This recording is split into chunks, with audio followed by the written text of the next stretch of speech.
Hola, bienvenidos al seminario Psicoanálisis y Educación. Bueno, les agradecemos que estén acá presentes de manera virtual y presencial. Mi nombre es Paula Benítez, soy psicoanalista en formación en encuentros de psicoanálisis y mi primer camino profesional lo transité en la docencia como profesora de música en los distintos niveles. Después como orientadora educacional en un equipo de orientación y finalmente como profesora en un trayecto de formación docente.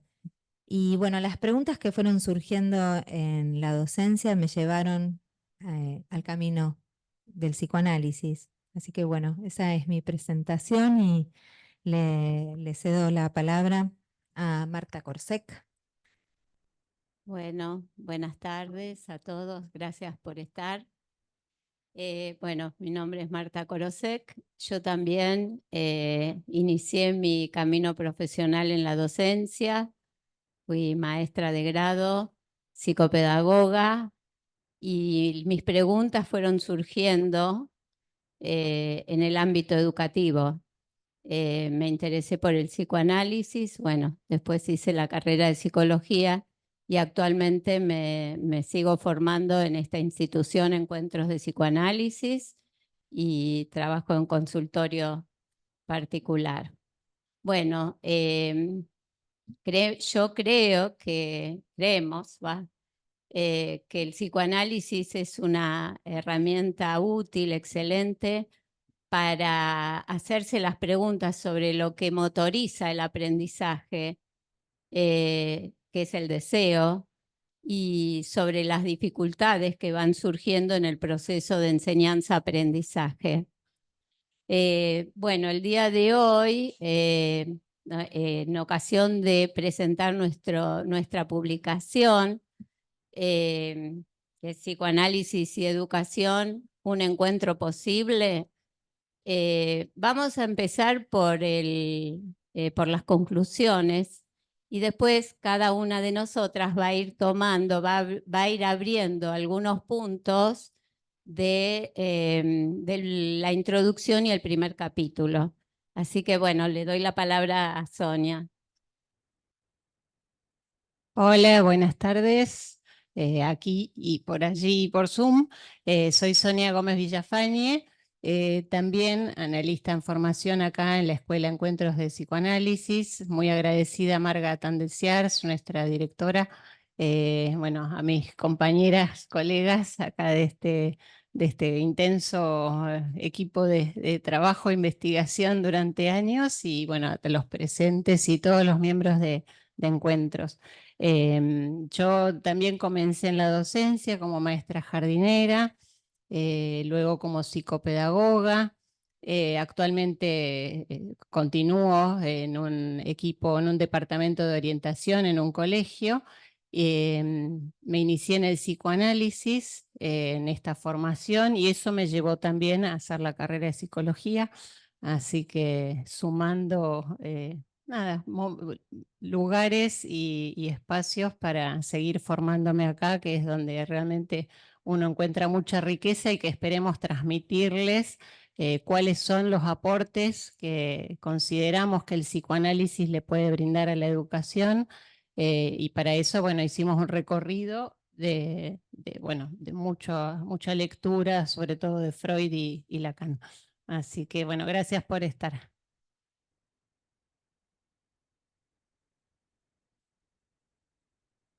Bien, y como todo final puede ser un comienzo también, vamos a tomar en principio para dar apertura a las palabras que en nuestra publicación escribimos para las conclusiones.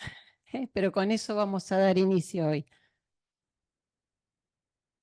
Bueno, este seminario y la publicación recorren algunos aportes teóricos que el psicoanálisis le brinda a la educación. En base al legado freudiano, se plantea como cuestión que ambas disciplinas poseen la marca de lo imposible. ¿De qué imposibilidad se trata? Entre el anhelo del docente o lo que se propone lograr y las respuestas de los alumnos, siempre hay una ansia que hace referencia a los procesos inconscientes y al deseo, en cuyo corazón se encuentra la falta.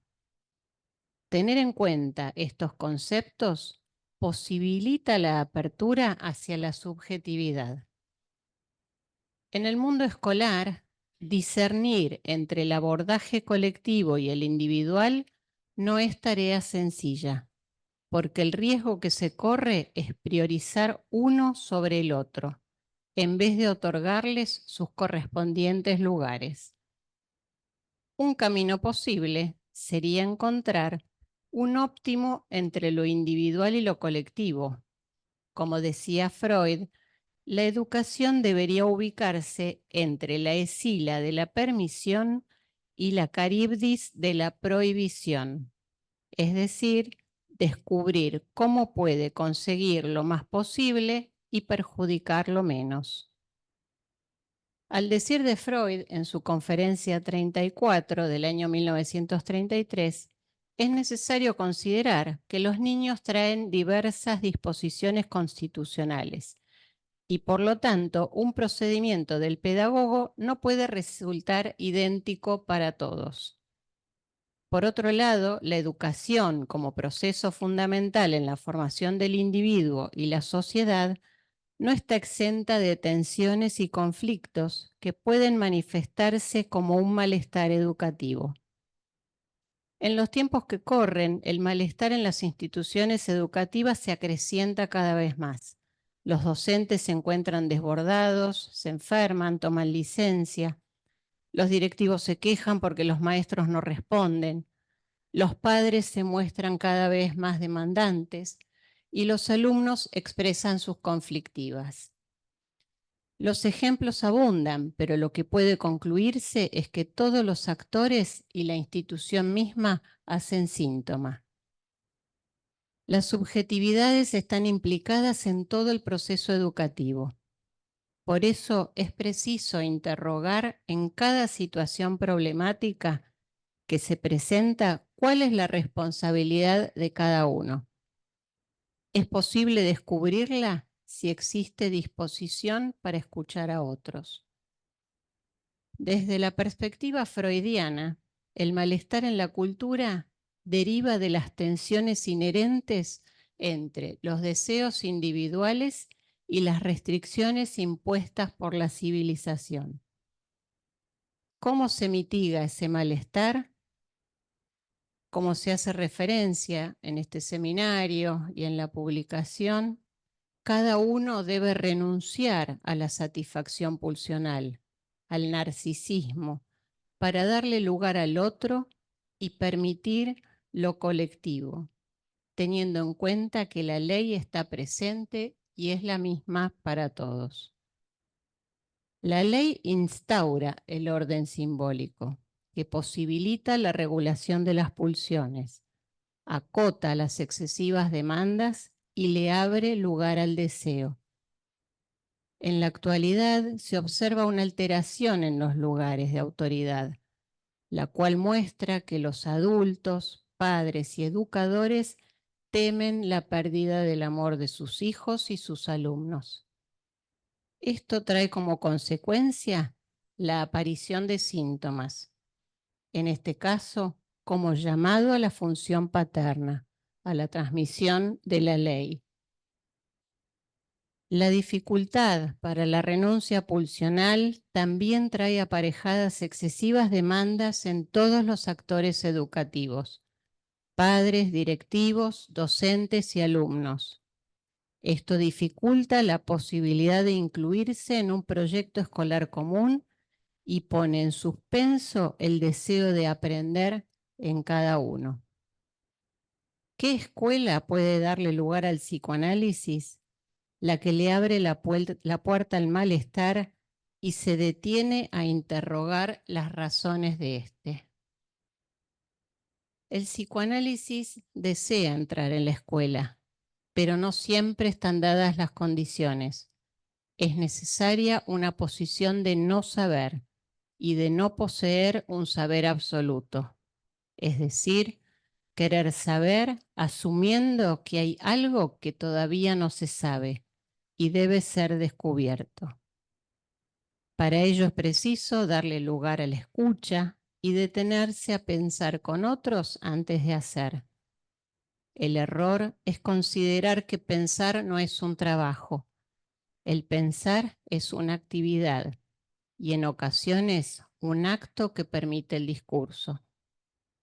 La palabra regula la dimensión pulsional, nos permite hacer lazo con el otro, habilita la salida de la dimensión imaginaria y el acceso al orden simbólico.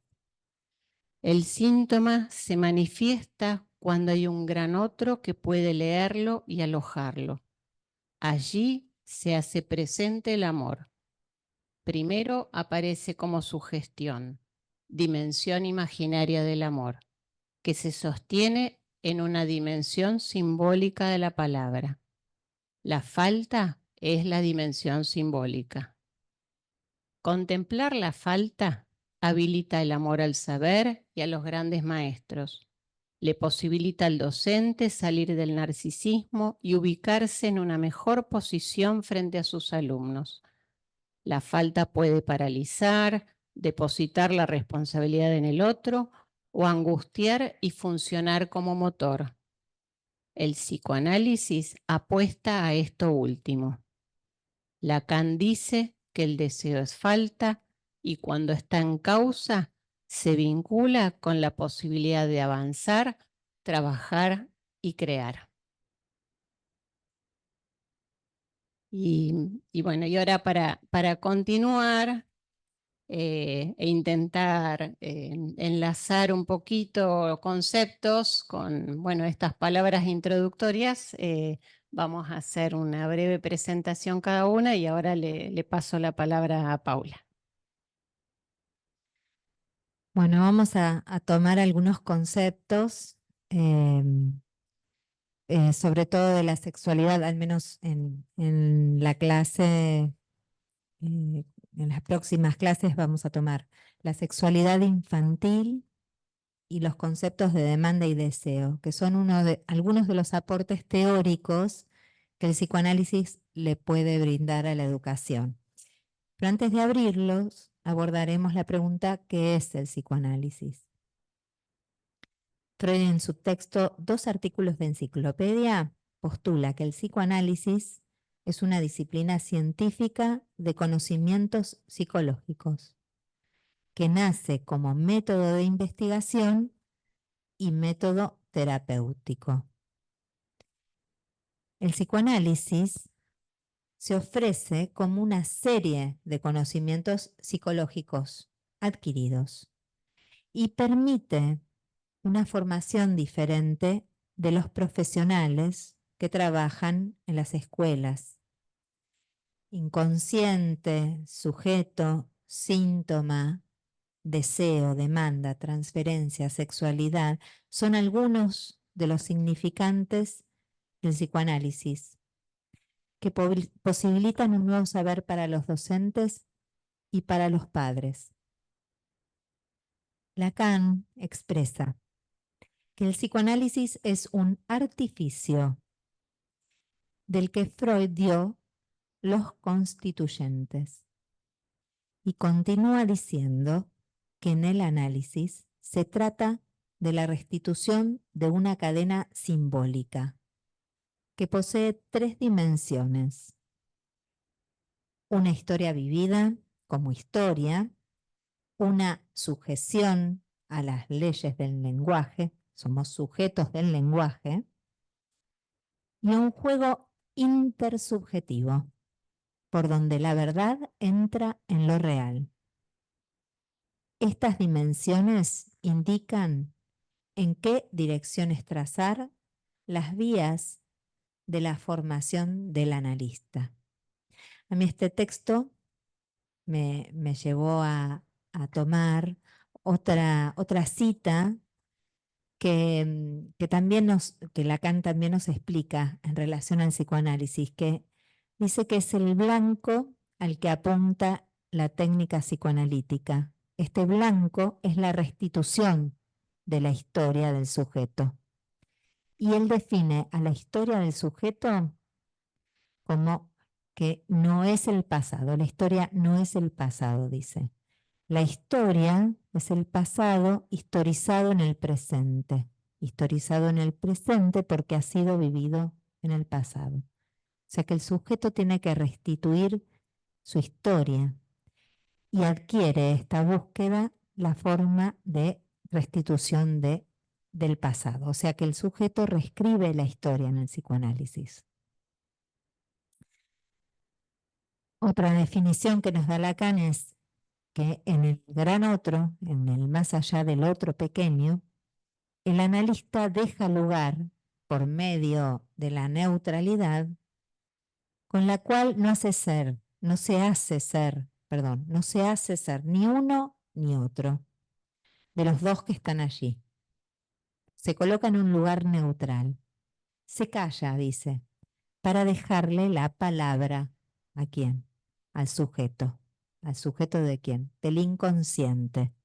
Y ahí define que el inconsciente es el discurso del gran otro, en el que el sujeto recibe, bajo la forma invertida, su propio mensaje olvidado. Bueno, ¿qué es el gran otro? Lacan, en el seminario del Yo en la teoría psicoanalítica, afirma que el otro es el tesoro de los significantes. Es el inconsciente, es lo simbólico. Es el lugar en el cual está constituida la palabra. El sujeto se constituye en el campo del gran otro. Habíamos dicho, ¿no?, que había que tomar estos conceptos para poder hablar del psicoanálisis: el inconsciente, la sexualidad infantil. Y este último concepto de la sexualidad infantil que nombré recién se relaciona con el concepto de pulsión de saber o investigar, las teorías sexuales infantiles, la organización sexual infantil, la demanda y el deseo. La sexualidad infantil abarca todos estos conceptos. Marta también va a dar ahora, cuando le dé la palabra, otra definición de este concepto: pulsión de saber o investigar, que es un concepto que postula Freud y que permite pensar el modo en que un sujeto aprende. Un modo distinto, ¿no? En el punto donde aporta una nueva dimensión para la enseñanza y el aprendizaje. Y que la educación pueda servirse del psicoanálisis es una propuesta freudiana que inicia en los textos de sexualidad infantil. ¿Cuál es el texto con el que inicia mayormente y más importante, entiendo, en un comienzo? Es 3 ensayos de una teoría sexual de Freud. Y continúa con sobre la educación en su conferencia 34, que dice que hay un tema, dice Freud, ¿no? Hay un tema que no puedo pasar de largo tan fácilmente, no porque yo entienda gran cosa de él ni haya aportado mucho. Todo lo contrario. Apenas si lo he tratado alguna vez. Pero es importantísimo y ofrece grandísimas esperanzas para el futuro. Quizás es lo más importante de todo cuanto el análisis cultiva. Me refiero a la aplicación del psicoanálisis a la pedagogía, la educación de la generación futura. Dice, me regocija poder decir al menos que mi hija Ana Freud se ha impuesto este trabajo como la misión de vida, reparando así mi descuido. O sea que Freud ya hacía tenía una gran mirada, y le otorgaba muchísima importancia a la pedagogía y a la posible relación entre el psicoanálisis y la pedagogía. En otro pasaje, en un prólogo que Freud escribe a a un pastor que escribe un libro que se llama August Eichhorn, también declara que entre todas las aplicaciones del psicoanálisis, la teoría y la práctica de la educación infantil son las que despertaron más interés. El estudio psicoanalítico alrededor del niño beneficiaría la actividad pedagógica. Esto es lo que dice Freud en este prólogo. Y en este mismo prólogo dice que propone que el pedagogo reciba instrucción psicoanalítica y que la misma se lograría mejor con un análisis personal. Afirma que el trabajo pedagógico es algo sui generis y que el psicoanálisis puede ser utilizado por la pedagogía como medio auxiliar, pero no es apto para reemplazarla. Por lo tanto, Freud plantea a los educadores recibir formación psicoanalítica y realizar un análisis personal para una mejor educación, ¿no? Una mejor labor allí. Y dice que, ¿por qué? Porque las dificultades que se le presentan a los docentes, a los educadores, son muy numerosas. Y dice que deben discernir la singularidad del niño, deducir su vida anímica a través de indicios. Tienen que también brindarle la justa medida de amor y al mismo tiempo sostener una autoridad eficaz. Entonces, era una tarea muy difícil y lo sigue siendo, ¿no? Y Freud allí lo ubicó, ¿no? Pero en este tiempo Freud está como con un gran optimismo, ¿no? Y sostiene en los escritos siguientes que el psicoanálisis puede ser preventivo y facilitador para la educación. Luego, con la escritura de Más allá del principio del placer, que es un texto de 1920, y con la introducción del concepto de pulsión de muerte, ya va a tener otra mirada sobre estas cuestiones, ¿no? Bueno, pero igualmente, y consideramos que es importante que los docentes continúen con su formación, ya que la misma mejora la observación, la escucha y les permite ubicar las problemáticas que se presentan en sus alumnos y en las familias. Bueno, en el primer encuentro, en la primera clase, vamos a ubicar las cuestiones de la vida escolar y las manifestaciones de la sexualidad infantil. ¿Por qué vamos a trabajar este punto? Porque en muchas escenas de la vida escolar cotidiana, el psicoanálisis visualiza las manifestaciones de la sexualidad infantil. Las mismas pueden ser articuladas con algunos conceptos anteriormente mencionados. Y la sexualidad infantil en varias ocasiones es erróneamente homologada a la genitalidad, ya que no remite siempre y necesariamente a ella, sino que abarca varios aspectos de la vida de un sujeto. Freud destaca que la sexualidad no se inicia con la pubertad, sino que empieza casi con el comienzo de la vida extrauterina. La vida sexual infantil deja las más profundas huellas de la vida en la vida anímica y que son determinantes para el desarrollo posterior. El otro concepto que vamos a ver, los dos conceptos que vamos a continuar, enlazados con el tema de la sexualidad infantil, son la demanda y el deseo en la escuela.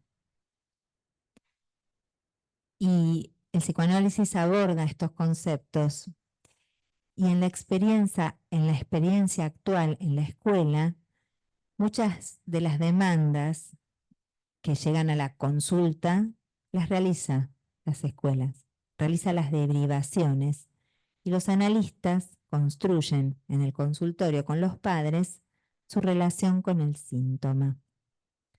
la relación entre el síntoma y la demanda. Por ello es importante ubicar algunas singularidades en las consultas y el modo de reformular estas demandas. Pero cuando las demandas en la escuela se tornan excesivas, aplastan el deseo del otro, a quien se le demanda, es decir, se deja poco lugar a la subjetividad. ¿Qué lugar se le da a la subjetividad? Es la pregunta que plantea el psicoanálisis ante los nuevos desafíos que enfrenta hoy la escuela. Bueno, por ello, deseamos que este seminario les genere preguntas, proponga caminos de encuentro para renovar y encauzar el deseo de saber en todos aquellos que se interrogan por las dificultades presentes en la experiencia de enseñar.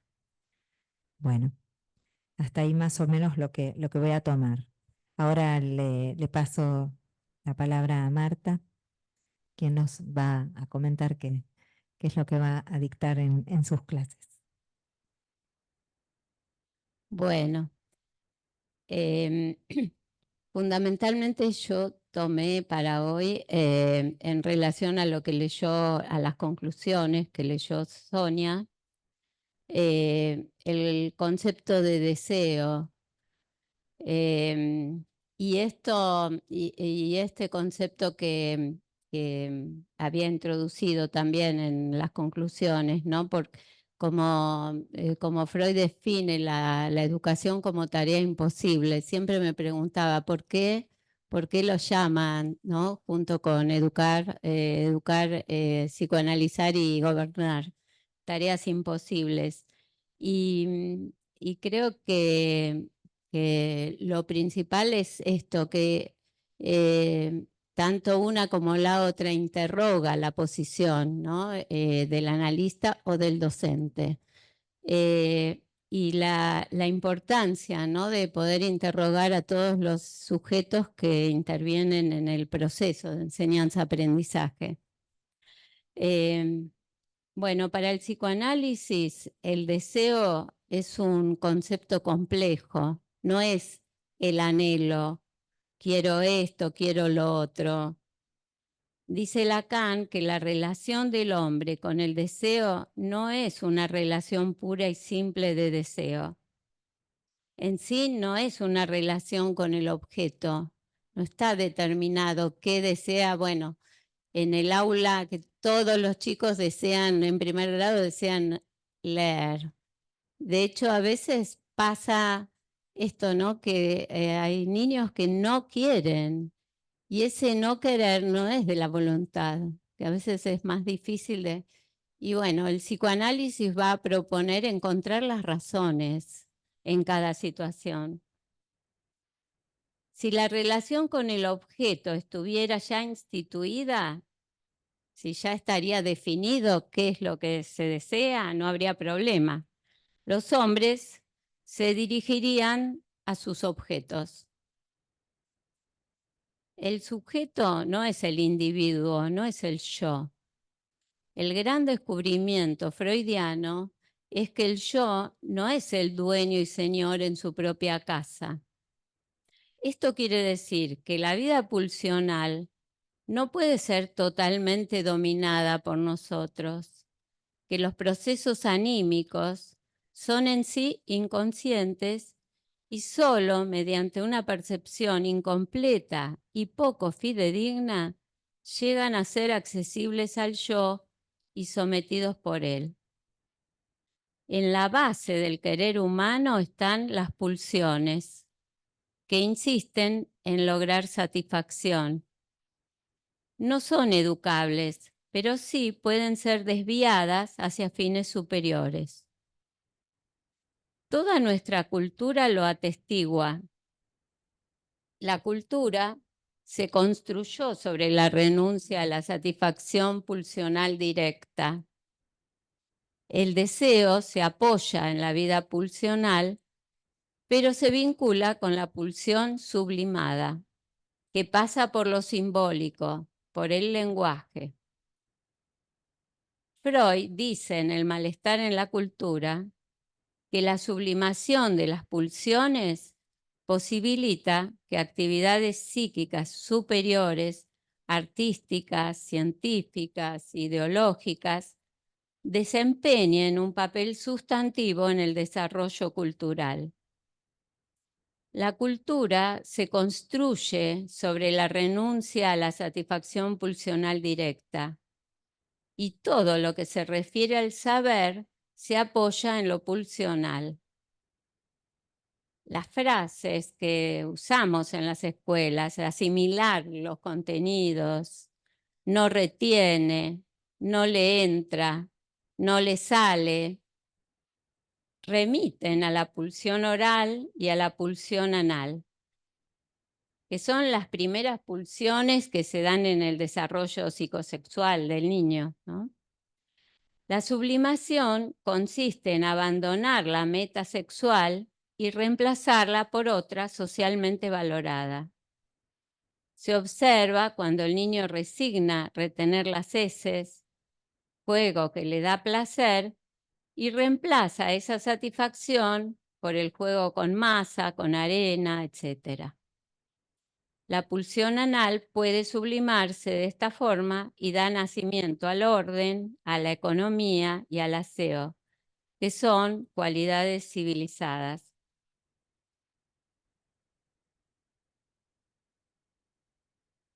En 3 ensayos de teoría sexual, Freud sostiene que la pulsión de saber surge, por un lado, de la forma sublimada de la pulsión de apoderamiento, de agarrar, ¿no? Y por otra, trabaja con la energía de la pulsión de ver. Sus vínculos con la vida sexual tienen particular importancia, pues la pulsión de saber es despertada por intereses sexuales, como el enigma infantil de dónde vienen los niños. La curiosidad sexual, la curiosidad de los niños por saber cómo nacen. En el texto Un recuerdo infantil de Leonardo da Vinci, ve en el desvío de la pulsión respecto de su fin primitivamente sexual el efecto de la limitación impuesta al modo primitivo de satisfacción de la pulsión. Esta transformación de la pulsión se logra a medida que el niño va internalizando las normas y enseñanzas de los padres y forma en su psiquismo esa instancia reguladora que es el superyo. Para ello, el ser humano tiene que hacer un largo proceso. El superyo se constituye con los rasgos de los objetos resignados del complejo de Edipo. Estos primeros objetos de amor son los padres. Es decir, que para que haya internalización de esos rasgos, tiene que haber corte, despegue de las figuras parentales. La renuncia a la satisfacción pulsional es necesaria para que el niño vuelque su interés hacia los objetos simbólicos como el lenguaje y el conocimiento. De ese modo, acrecienta su deseo de saber. Cuando no pueden ser internalizadas las reglas, prevalece la satisfacción pulsional directa. Niños que no pueden parar, se llevan cosas a la boca, se mueven, se pegan al compañero, no pueden permanecer sentados, muestran claramente la falta de esa renuncia.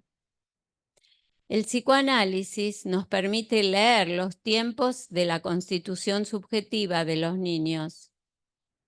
Aunque los niños presenten la misma edad cronológica, según los modos en que fueron constituyendo su subjetividad, van a ir respondiendo de diversas maneras a las exigencias escolares.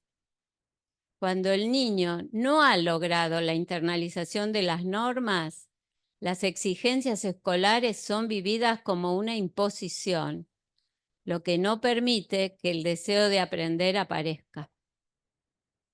La tendencia a igualar, a medir a todos a partir de un modelo ideal, que es tan propio de la escuela, impide que aparezca la singularidad del docente y del alumno.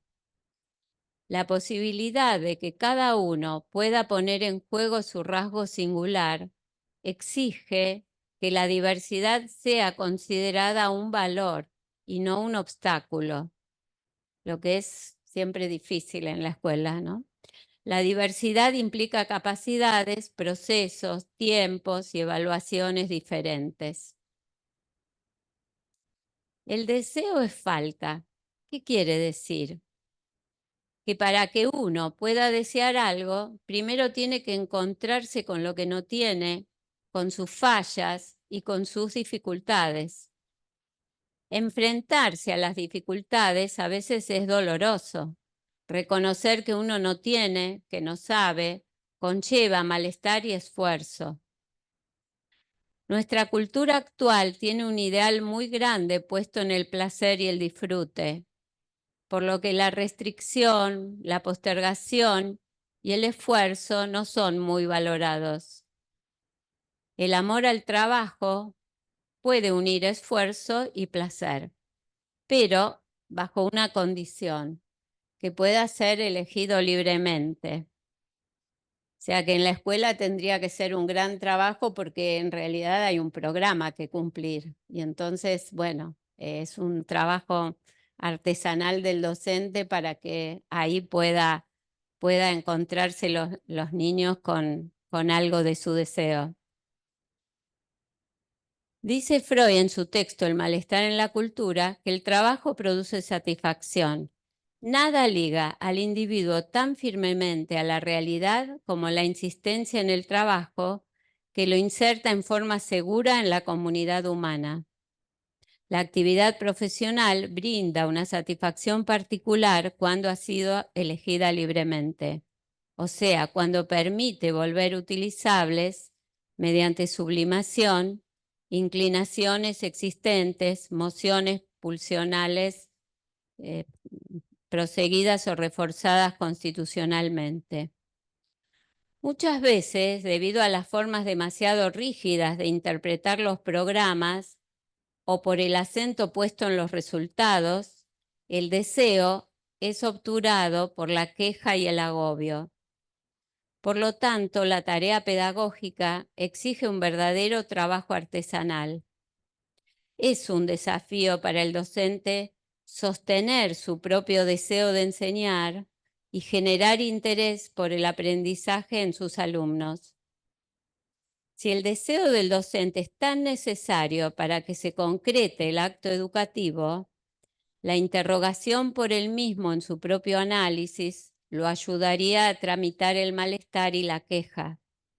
Los espacios de formación, de lectura e investigación con otros docentes serían otro pilar necesario para sostener el deseo de enseñar. Bueno, hasta aquí. Le paso la palabra a Sonia. Bien, muy interesante todo lo que van abriendo, lo que traen. Y bueno, continuando con esta articulación entre conceptos, ¿no?, de la educación con el psicoanálisis, hoy yo un poco les transmitiré cuestiones en relación al vínculo educativo, a ese encuentro que hay entre los educadores y los alumnos, aportando el concepto del psicoanálisis, que es el de la transferencia, y el valor que el psicoanálisis le otorga a la palabra. Porque al pensar la escuela se presentan muchas situaciones, ¿no?, distintas imágenes, niños que corren, que ríen, que trabajan, que juegan, adultos muy atareados, que van y vienen, y por qué no decir también preocupaciones, conflictos, llantos, y bueno, todo un movimiento que forma parte del mundo escolar y que al finalizar el año y quedar las aulas vacías, surge un silencio extraño, como si lo propio de una escuela, del colegio, fuese todo ese movimiento, ¿no? Ahora, un ámbito que se caracteriza por planificar, por anticipar lo que hay que enseñar, lo que hay que aprender, garantiza que todo funcione bien. ¿Qué sucede en ese lugar durante el año? Cada vez más los docentes expresan que necesitan ocuparse de muchos temas que rodean la vida de los niños y jóvenes. Problemas personales, poca tolerancia ante el error, dificultades de atención, de conducta y de relación con los pares. También temas que atañen a la vida de los adultos. Cambios, problemas personales, actualizaciones pedagógico-didácticas y exigencias provenientes de autoridades ministeriales y también de la misma institución.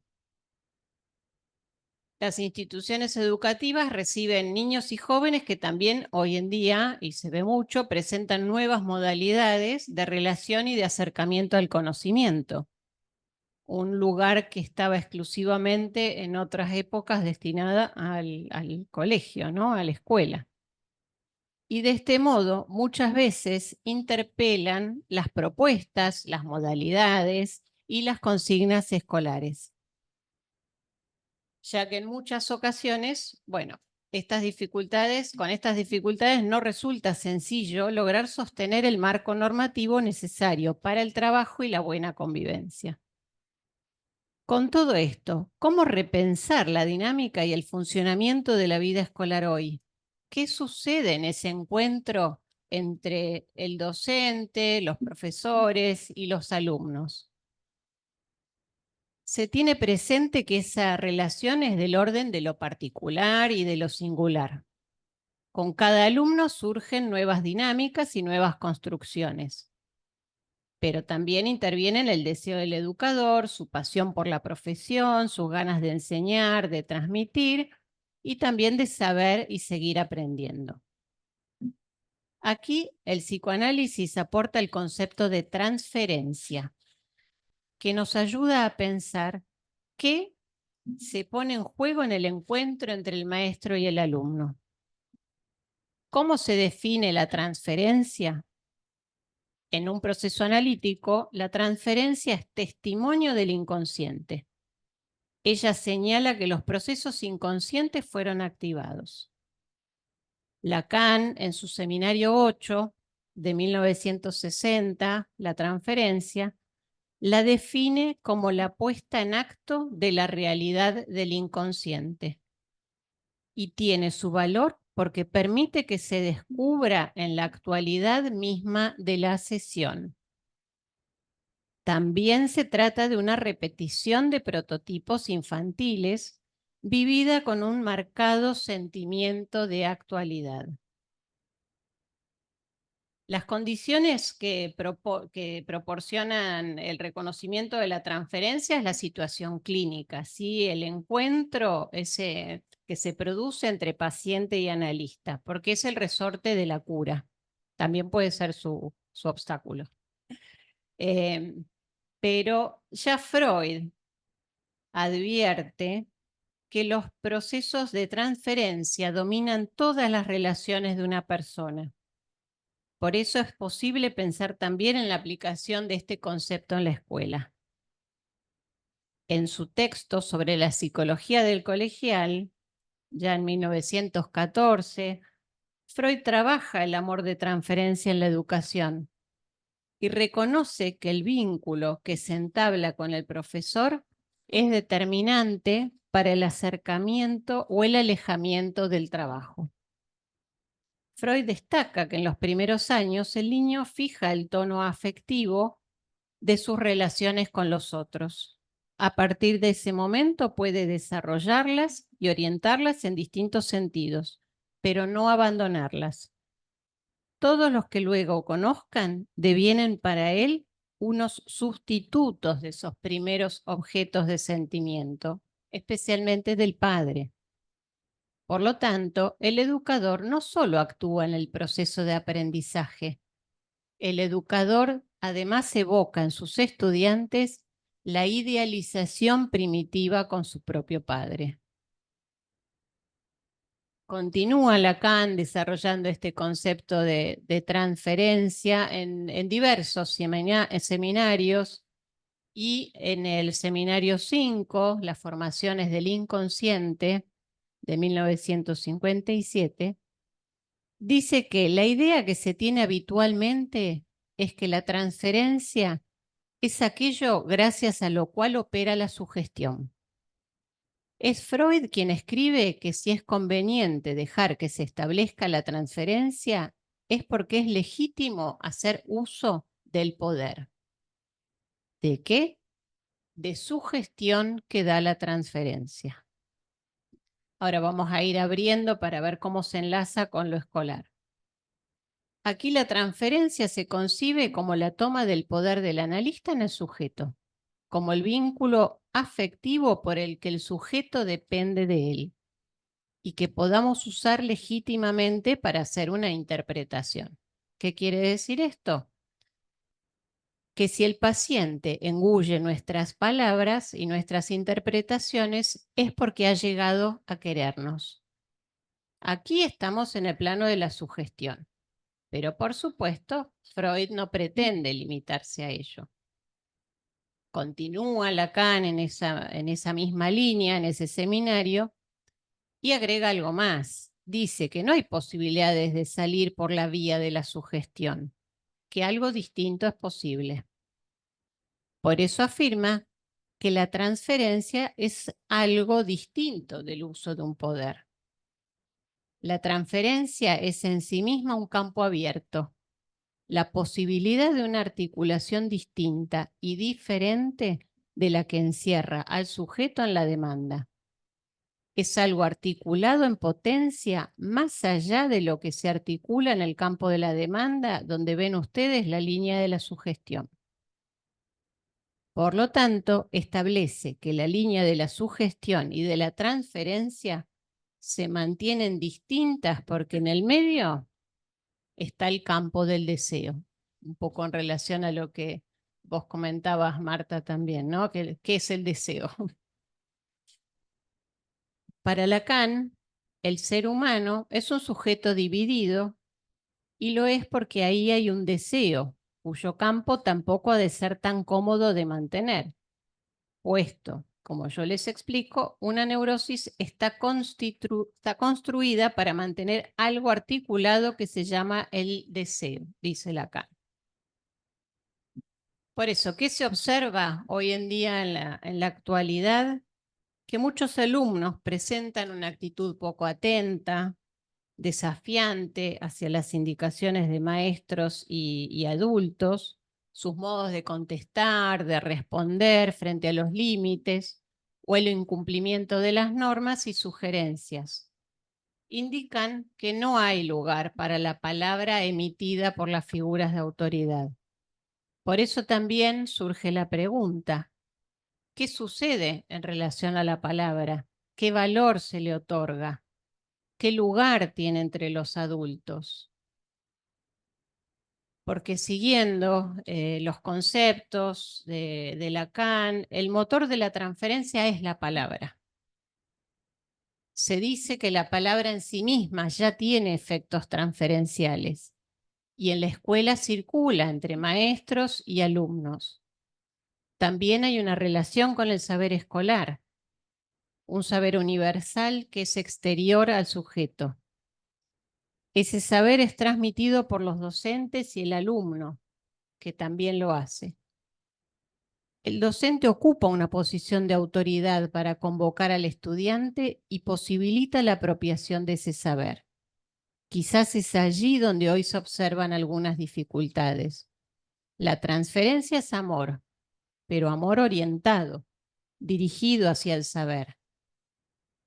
En esta relación, el docente se enfrenta a su propia historia, reactiva sus experiencias infantiles, su propia posición de autoridad, y es preciso que trabaje sobre ello para que diferencie entre el niño que fue y lo que hoy necesita como profesional para sostener su posición y palabra educadoras.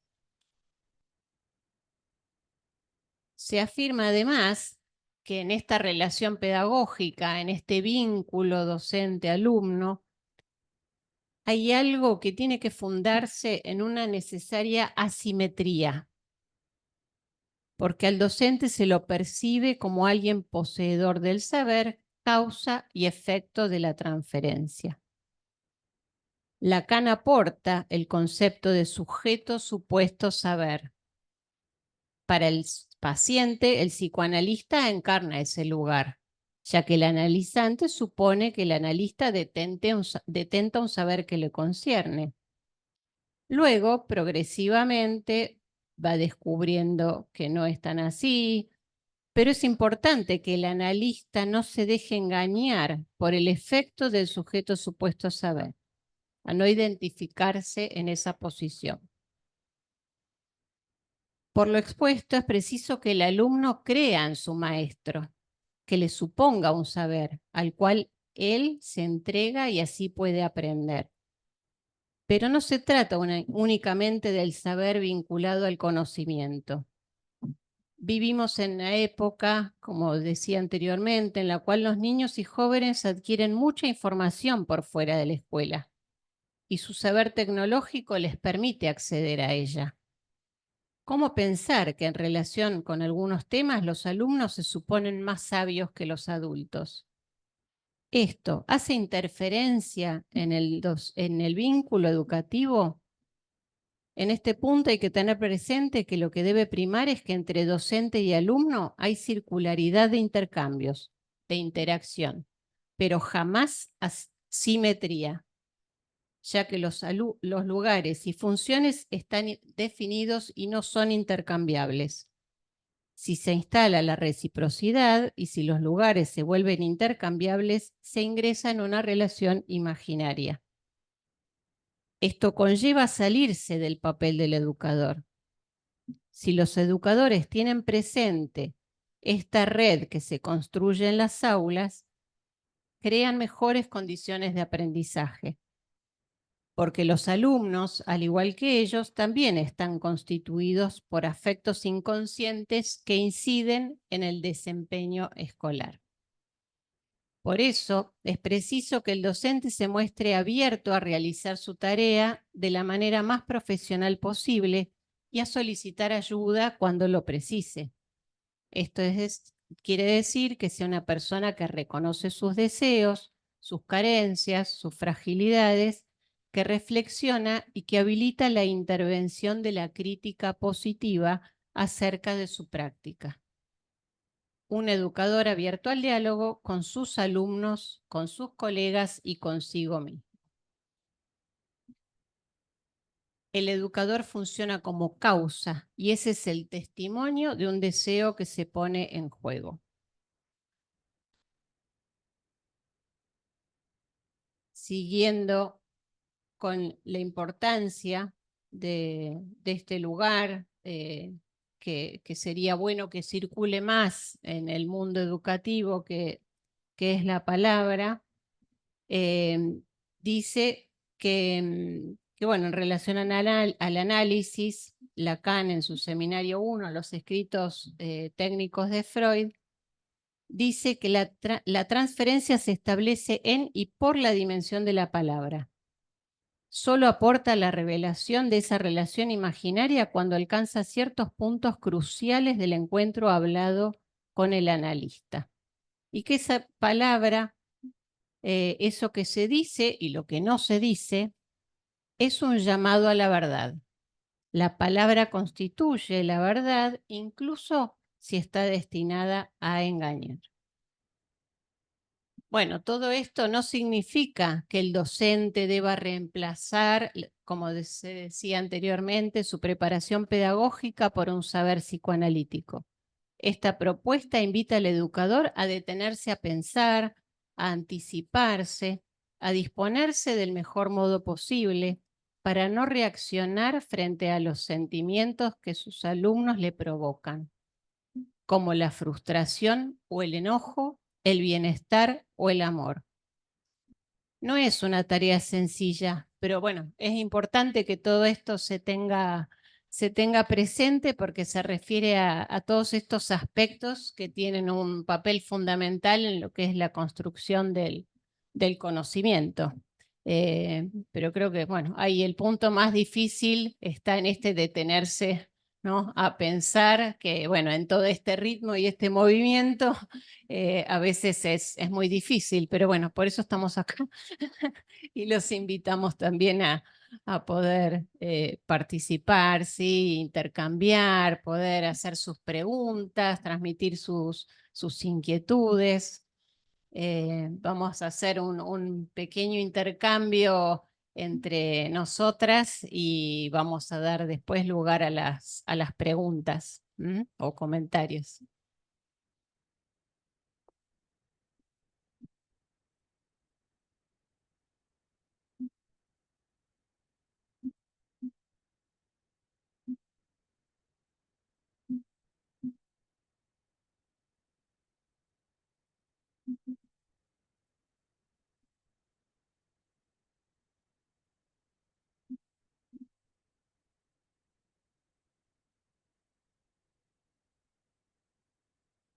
Bueno, tenemos varios conceptos, abrimos un montón de temas ahora que lo leímos todo, un montón.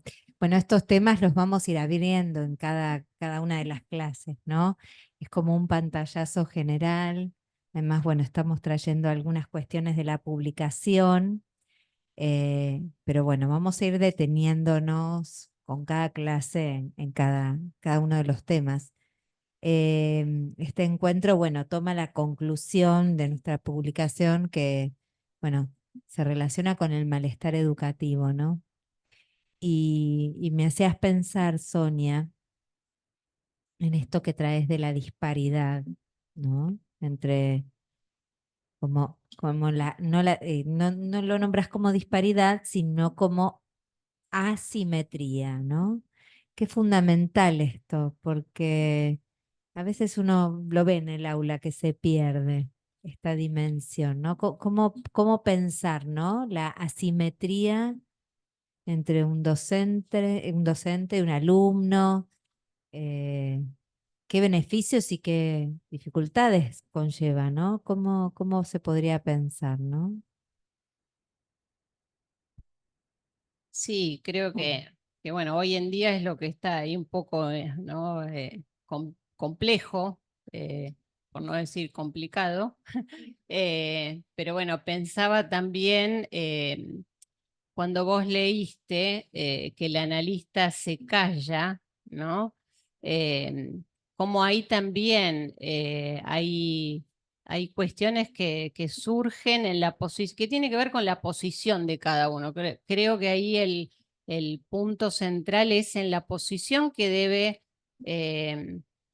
tomar el docente ante el alumno, que también a veces es difícil porque los niños en relación a las crisis de autoridad que hoy hay, están acostumbrados a ciertos modos, ¿no? De vincularse con sus primeros, aquellas primeras figuras, ¿sí? De amor y de autoridad, como ya decía Freud, que son esos primeros que dejan ahí una marca y que después son los que transmiten como ciertas características, marcas que hace que los alumnos después se identifiquen en sus propios docentes. Y bueno, entonces responden de mal modo y esto que poníamos en la introducción, ¿no? Que están los lugares como intercambiados. En vez de ser el niño el que teme perder el amor de sus padres o de sus maestros, es al revés. Entonces, hay que trabajar mucho sobre la asimetría, que no es algo malo, ¿sí? No está mal que eso suceda, porque tiene que haber una posición diferente. Si no, no es posible el trabajo, no es posible el aprender.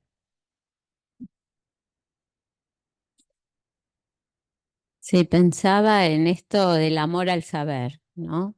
Que de alguna manera, así como para el psicoanalista tiene que estar puesto su deseo no está ahí en el analizante, sino está en el psicoanálisis, en la escuela, en el estudio, también para el docente, qué importante es poder tener su deseo puesto en el querer transmitir un saber a los alumnos, ¿no? Me pareció que esto lo habías transmitido ahí en el que decías del amor al saber, el amor que evita que uno entre ahí en un conflicto, en un enojo con el otro, en las peleas, que pueda ir algo hacia algo simbólico, ¿no? Sí, yo pensaba en esto en la figura del sujeto supuesto saber, ¿no? Cómo allí, cuando el docente realmente está causado en su deseo, no lo piensa mucho, no lo planifica mucho, directamente es algo ¿no? que se presenta y se presenta esta dimensión que decís, ¿no? Del amor al conocimiento, ¿no? Entre el amor y el deseo, que son dos caras, ¿no? Eh, dos caras de una misma cuestión en registros diferentes, como allí esa figura puede también ser un punto de la disimetría, ¿no? La diferencia. Yo creo que el psicoanálisis marca mucho esta cuestión de la diferencia y de la ansia y de que siempre tiene que haber algo que separa, ¿no? Que coloca una distancia. Y esto que vos traías, ¿no? Y que fuimos trayendo, que esa distancia, esa ansia, ahí se cuela el deseo, ¿no? Eh, Justamente en esa ansia está esa posibilidad. Em, bueno, Que eso. tendría que ser la interrogación mayor, ¿no? De cada integrante del proceso educativo. No es sencillo sostener el deseo en todo. Uno diría, bueno, con todo lo que se me pide, con todo, ¿no? Sin embargo, bueno, es responsabilidad de uno poder ver de qué manera, ¿no? El trabajar con otros, el poder unirse, el poder buscar estrategias. Bueno, Sí, eso, ¿no? Porque es fundamental esto que traías también, Paula, que hay que generar el deseo del alumno y a veces se genera cuando el maestro dice no sé, no cuando dice sí, ¿no? Es eso el sujeto supuesto saber, que el alumno le otorgue al maestro que él va a poder motivar y estimular el deseo en el alumno, ¿no? Y generar también la curiosidad. Porque, bueno, ahí hay que ser muy creativo, no es fácil. Y sabemos que hoy la vida escolar es muy compleja, pero se puede. Hay que creer que se puede, que es posible. Lo pusimos en signo de pregunta, claro, ¿no? Pero bueno, creemos que dadas ciertas condiciones es posible, pero se tienen que dar las condiciones. Así que ahora, bueno, vamos a abrir a las abrimos preguntas acá en Encuentros de acá, Psicoanálisis o ahí en lo virtual. aquí.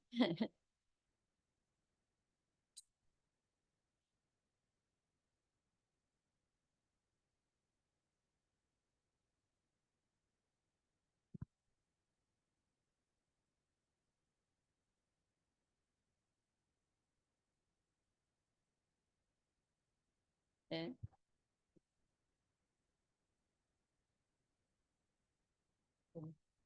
Sí. Luz.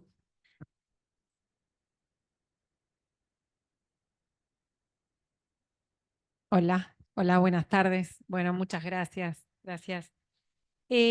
Sonia, en un momento cuando abrías esta cuestión de lo imposible de la educación y el psicoanálisis, decía al inicio, lo seguiste en alguna articulación con el deseo. A ver si lo podías abrir. Recién estabas justamente dando a entender, ¿no? Lo difícil de sostenerlo y de la disimetría. Pero ¿por qué el deseo entraría ahí en una complicación que incluso hay que considerar los síntomas que hasta esto puede ir estando en relación, ¿no? Con el deseo. Si lo querés abrir, gracias. Gracias, Lu.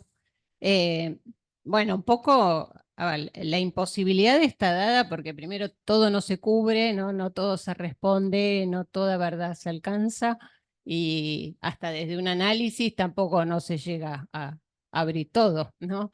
Y no se descubre tampoco todo lo que hay en el inconsciente. Y el deseo, bueno, que ahí, como se decía, se encuentra ahí en la yancia, ¿sí? Que es lo que aparece ahí a veces en ese espacio.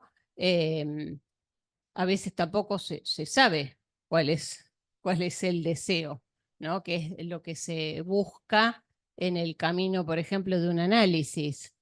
Por lo tanto, como decía también Marta, está el quiero esto, quiero lo otro, pero el deseo no es eso. Y el deseo es algo que uno tiene que ir a trabajar para tratar de encontrar dónde se encuentra, dónde está. Y eso a veces, bueno, puede generar también como un obstáculo, ¿no? Por eso lo importante de que, bueno, algo de ese deseo se manifieste porque es lo que permite también que ese docente desee aprender, ¿no? Pero que tiene que haber un amor por fuera de eso que vaya a encontrar como retribución, que es que el alumno lo quiera o le diga sos el mejor maestro. Tiene que haber algo que esté un poco más allá de eso, ¿no?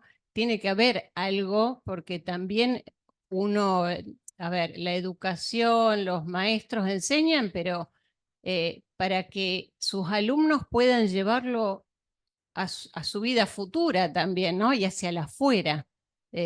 Por algo la institución escolar también es un lugar tan valioso, porque es ese primer afuera, ¿no? Que le permite a los niños.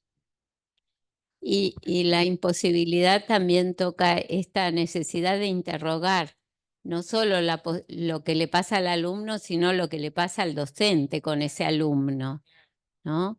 Porque de alguna manera,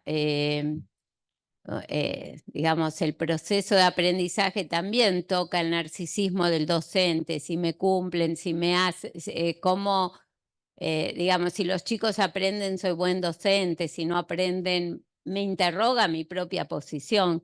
Que está bien que uno se interrogue, no es que los chicos se portan mal porque el docente, pero está bueno que uno pueda interrogar qué de su propia posición se está manifestando ahí, ¿no? Entonces, bueno, quizás históricamente la idea de que el docente tiene que saber todo y que no se equivoca y que no, hace que esto se dificulte. De hecho, como orientadora en el trabajo de orientación, trabajando con los docentes en el aula, bueno, uno podía intervenir mucho sobre los alumnos, pero era muy difícil este punto de que los docentes puedan interrogar su propia práctica, que es algo que, bueno, podría ayudar, puede ayudar cuando eso está, cuando se posibilita, ayuda a que, bueno, circule también la palabra, circule la posibilidad de equivocarse, de ver,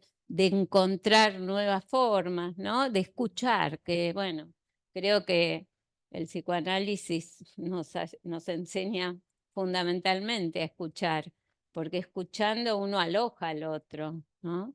Bueno, Sí, pensaba recordaba a una profesora de física que me contaba, una persona que había estudiado hace muchos años y fue profesora de física hace muchos años, digo por la tradición que tiene la escuela de que todo cierre, todo encaje, se dé todo el tema. El examen de práctica que ella tuvo que dar tenía que coincidir toda la clase y tenía que coincidir en la última palabra con el timbre del recreo. Esa era una de las condiciones para aprobar la materia de práctica docente. O sea, tenemos esta cuestión, o sea, la escuela tiene esta dimensión de todo lo opuesto a la falta, a lo que falla, a lo que no encaja, a lo que nos cierra. Y el psicoanálisis nos muestra siempre el valor que tiene el fracaso, lo que no funciona.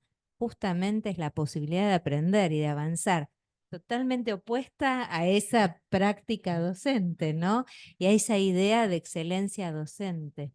Nosotros, como psicoanalistas y el psicoanálisis, creo que hace ese gran aporte, ¿no? Bueno. No sé si hay una pregunta. A ver. Bueno, a ver, Norma primero, después Miriana. Hola, ¿me escuchan? Hola Norma, sí, muy bien. Hola, hola, compañeras, les agradezco un montón, me encantó escucharlas. No soy docente ni estoy en una institución, pero sí tengo pacientes que son docentes y mucho de lo que hoy dijeron me resuena, me ayuda un montón para poder escucharlas. Y me gustaría, si pueden abrir el tema este sobre la pérdida del amor. Me pareció escuchar que había como una inversión, pero bueno, me gustaría escuchar algo sobre esto un poco más, si puede ser. Gracias. Sí, nosotras postulamos algo que nos enseña Freud, que es justamente la construcción de la autoridad, o sea, la idea de autoridad que tiene creo que vas ahí, Norma, ¿no? A la idea que tiene un niño sobre la autoridad. ¿Cuándo se constituye la autoridad? Cuando un niño tiene la garantía de que hay un otro ahí que lo sostiene, que le coloca un límite. Cuando teme por algo que haga, una macana, lo que sea, la oportunidad, un berrinche, teme perder el amor de los padres. Y en la actualidad observamos que los padres temen que sus hijos no lo quieran, no los quieran. Se ve bastante en la clínica, en las escuelas. Los docentes temen que sus alumnos no los quieran. Y allí también entramos como en un lío, porque justamente lo que da la garantía, lo que da la obediencia es ese temor. Entonces el sujeto, dice Freud, primero teme la pérdida del amor de los padres y ahí construye algo de la legalidad. Esto no lo voy a hacer porque si no mis padres no me van a querer.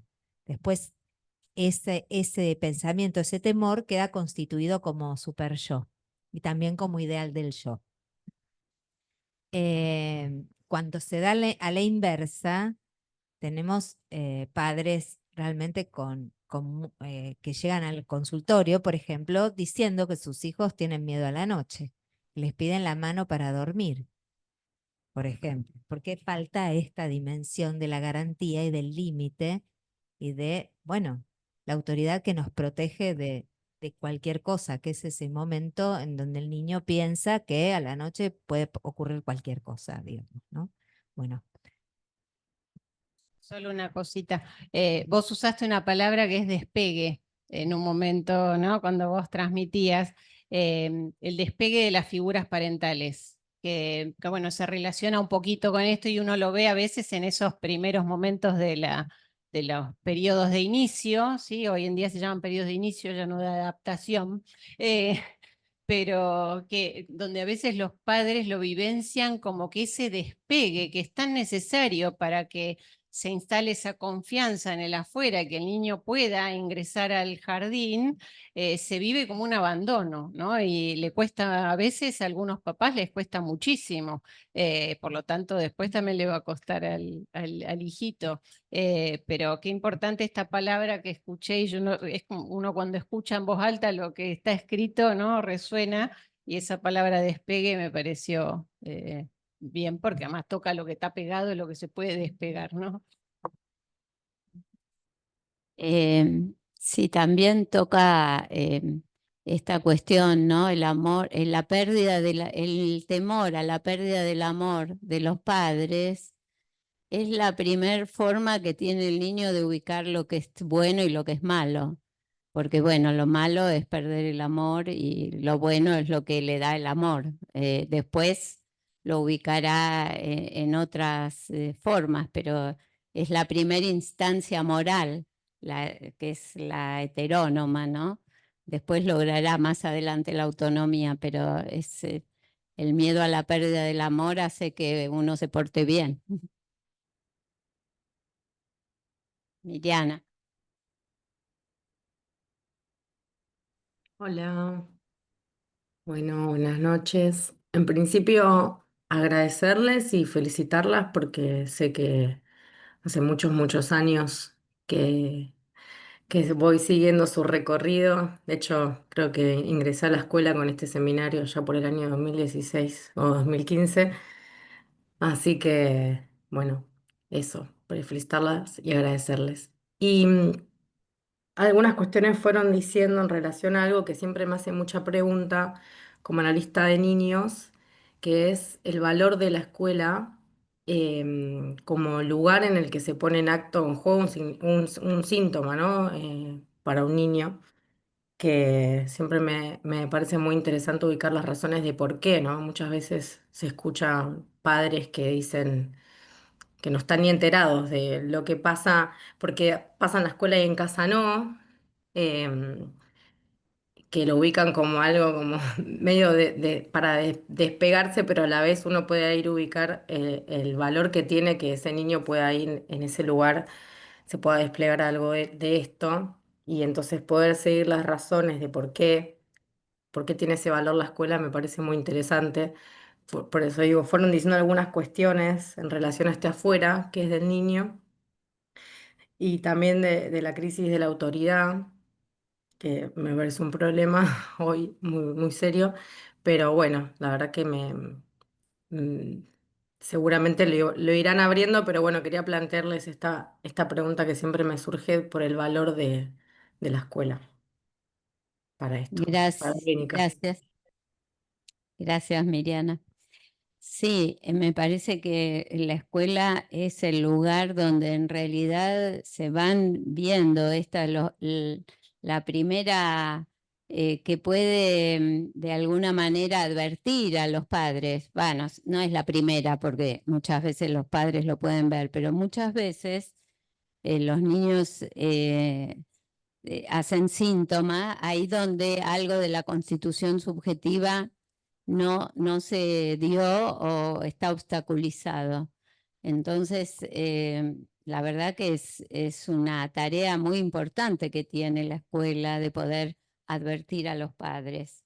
El tema es que, bueno, hoy se dificulta un poco por el lugar que tienen también la escuela para los padres, ¿no? Eh, y lo segundo, el valor del síntoma, ¿no? Como llamado a una función que no está. Pero bueno, es todo un trabajo que si los padres lo pueden aprovechar, es una ayuda para la crianza y la educación de los niños. Y este concepto de síntoma lo vamos a ir desplegando en los próximos encuentros. Y ahora me pareció interesante que vos trajiste algo de dar en el blanco que dice Lacan, ¿no? Con este concepto también de lo que es la historia, ¿no? Porque me parece que también se liga en este punto del lugar como detección a veces de ciertas dificultades y la aparición de síntomas con este pasado historizado en el presente, ¿no? Hay algo que viene en el presente y bueno, y hay que empezar a construir la historia. Así que sí, todo un trabajo. A ver, Jocelyn, perdón. Bueno, bueno, primero también felicitarlas por la publicación y bueno, agradecerles mucho el espacio para pensar justamente en los desafíos, ¿no? Escuchaba, bueno, muchos conceptos que los van a ir abriendo, pero los desafíos que veo que son muy actuales. Por un lado, bueno, el tema de autoridad que hablaban recién, ¿no? Esta asimetría que no está, no hay a veces, no se ve. Y por otro lado, y eso también preguntarles, si lo podían abrir un poco, que se necesita la renuncia pulsional, decían, ¿no? Para poder dar lugar a la pulsión de saber o, ¿no? Las ganas de conocer, de aprender. Bueno, esto también me parece un desafío actual porque hoy es todo ya, todo, ¿no? Rápido, todo fácil y, bueno, cómo renunciar, ¿no? Algo de eso. Gracias. Bueno, es todo un trabajo que se complica ahí donde nadie quiere renunciar. Hoy día es algo que se dificulta y uno lo ve en las escuelas que cada vez tiene que responder más a la particularidad de cada niño y eso en realidad la función de la escuela es igualar, por un lado es digamos que todos puedan lograr lo colectivo y para eso hay que renunciar a alguna cuestión personal, ¿no? Y esto es lo que se tiene que ir dando en los primeros años, ¿no? Porque la pulsión, para que pueda esa pulsión tener esta utilidad, para que pueda, tiene que pasar por lo simbólico, tiene que ser simbolizada. Y bueno, es un proceso que cuando no se dio antes de que el niño ingrese al jardín, después se va complicando, se va dificultando. Pero bueno, tenemos esperanzas y hay que seguir trabajando, pero es real que uno lo ve mucho en las escuelas, como que cada niño casi necesitaría un maestro para él mismo, para que lo pueda acotar. Con la renuncia, cuando la renuncia no está de un lado, después viene con los docentes que quieren terminar y quieren renunciar. No, como que importante poder dar lugar a todo eso, porque si no en algún lado se va a jugar esa renuncia. Me hiciste pensar con lo que es. Claro. Freud dice que el rodeo de la pulsión es el que asegura la satisfacción. O sea, si hay una postergación, ¿no? De la satisfacción pulsional, una postergación, es decir, que haya algo en el medio, un trabajo, un estudio, una producción artística, bueno, eso es más sublimatorio, ya ahí hay algo de la satisfacción, pero digo, que no sea ya, lo quiero y lo tengo, hago lo que quiero, es otro modo de no renunciar a la pulsión, ¿no? Porque él sí, yo no, otro modo de no renunciar. Bueno, todas esas dimensiones generan cada vez más malestar porque a una satisfacción sobreviene otra y otra y otra y, y en cambio, bueno, poder frenar ahí, como decía, hacer un trabajo, estudiar, decir que no, pensar, anticiparse, bueno, todo eso asegura una satisfacción. De la otra manera, es una pequeña satisfacción, dice Freud, pero pasajera y siempre la pulsión quiere más, digamos, porque no tiene ni día ni noche, dice Lacan, no, es la energía psíquica que no para, ¿no? Así que bueno, regular es una de las posibilidades de la regulación es justamente la no satisfacción inmediata que implica una renuncia, ¿no? Y cuando Una los equidad. niños lo logran, en realidad, cuando no lo logran, sufren, porque es el niño que no para, ¿no? Que no para, que no puede esperar. Bueno. Bueno, ahí hay al- comentarios. Bueno, nos ah, dicen que es excelente la presentación, nos felicitan, les agradecemos. Bueno, y para la próxima, bueno, en el decilo. próximo encuentro, bueno, yo voy a presentar los conceptos vinculados a la sexualidad infantil y la escuela, las escenas escolares y la sexualidad infantil. Y cómo, bueno, esto se enlaza a los conceptos de demanda y deseo, que ya algo fuimos planteando, ¿no? En esta dimensión donde la demanda no es así, no puede ser satisfecha y un límite, bueno, puede surgir el deseo, que bueno, es la apuesta ética del psicoanálisis y bueno, creemos que es un gran aporte que podría hacer el psicoanálisis a la educación. Así que bueno, los esperamos el próximo martes, así que a las 19 horas, bueno, nos estamos de acá también, los que quieran venir presencial, si no virtual, y bueno, les agradecemos a todos muchísimo. Pueden invitar también a todos los que quieran y Bueno, y porque, bueno, este seminario se desarrolla también en este contexto de nuestra publicación, ¿sí? Como decía Marta al principio, seminario de psicoanálisis y educación, un encuentro posible. Y bueno, van a poder acceder a él, ¿sí? En la página web de Encuentros de Psicoanálisis a través de un link. Así que bueno, ya recibirán noticias cuando eso esté habilitado para que bueno, puedan también encontrar de manera escrita un poco este recorrido que fuimos haciendo e intentamos transmitir. Bueno, muchas gracias a todos y nos vemos el martes. Gracias a ustedes.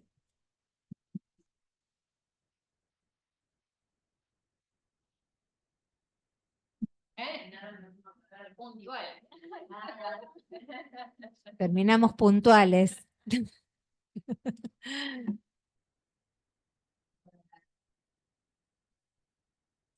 Como la profesora de